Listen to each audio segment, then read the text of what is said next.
Hello, I'm Dr. Boffman. Welcome to Medical Weight Loss Center of Harrisburg. Anyway, the purpose of these videos is to help you meet the staff. Hopefully you'll feel more comfortable with the staff and you'll have an idea of the people that are here, both working behind the scenes and face to face with you to help you on your weight loss journey.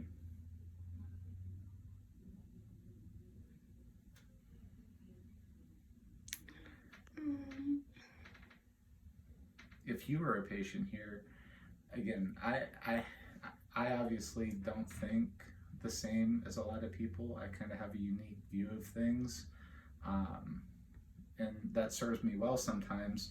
But in this case, you seem to have a better grasp of what patients want to know. So this is your big chance. If you want it out there, feel free to ask and I will answer your questions. Dr. Boffman, if you had to pick the medication that you think causes the most weight gain, what would you pick? Prednisone. Long-term medication. Prednisone.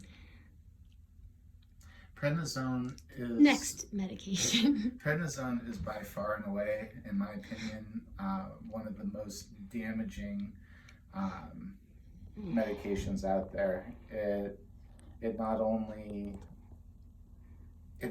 makes cardboard taste great, it increases your cravings, stimulates your appetite, breaks down muscle, all the things that that really on your weight loss journey you can't afford. You really can't afford to have that happen.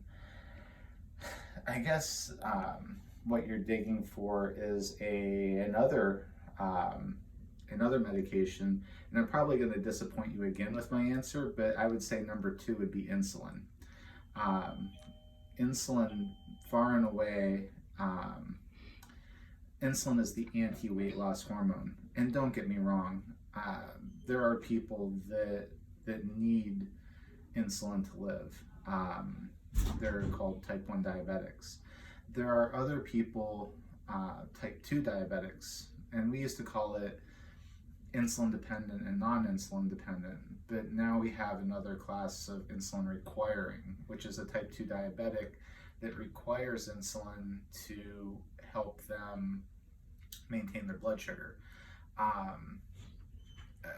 Again, the insulin, I feel that insulin is overutilized.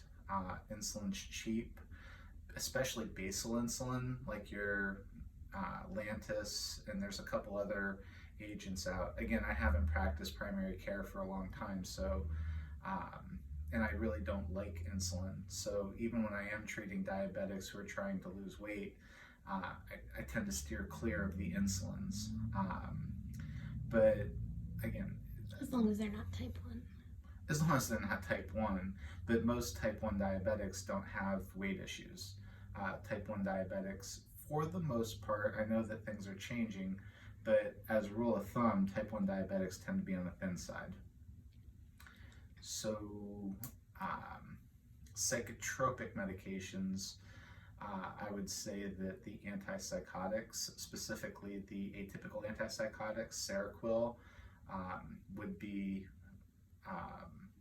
again, in that category far and away the biggest weight gainer. Now, we don't see much Seroquel anymore, so that's, and all of the atypical antipsychotics, not all of them, I think there's a new one out that's weight neutral, but most of them are weight gainers. And it's kind of twofold. A lot of the people that they put on atypical antipsychotics are patients that are manic.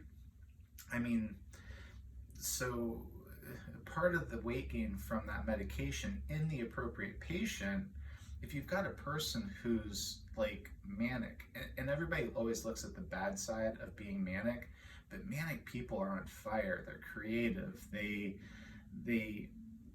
produce. they're very active, shall I say. Now, granted, it destroys their lives. You know, they're a lot of fun to be around for a couple hours, but living with one of them can be quite overwhelming. So, in living inside that skin, being manic long term destroys your life. So, antipsychotics, the atypical antipsychotics, level them out, but it also knocks their energy level down. So, part of the cure, part of normalizing them, is that they're not burning as many calories, and a lot of times they fail to adjust their diet to encompass that change. So, like I said, I am not putting down atypical antipsychotics by any stretch of the imagination, but I do see, especially Zyprexa, Seroquel, they do more than just even the person out. They strongly affect their hormone levels. And again, back to insulin. I've had a number of patients that I put on Zyprexa who were diabetic, and their blood sugars just went out of control. So there is some metabolic effect, especially from the Zyprexa. That's the one that I've had 3 different patients. It just strongly affected their blood sugars. The one person wasn't even a diabetic, but after I had her on Zyprexa for 3 months, her blood sugars went through the roof.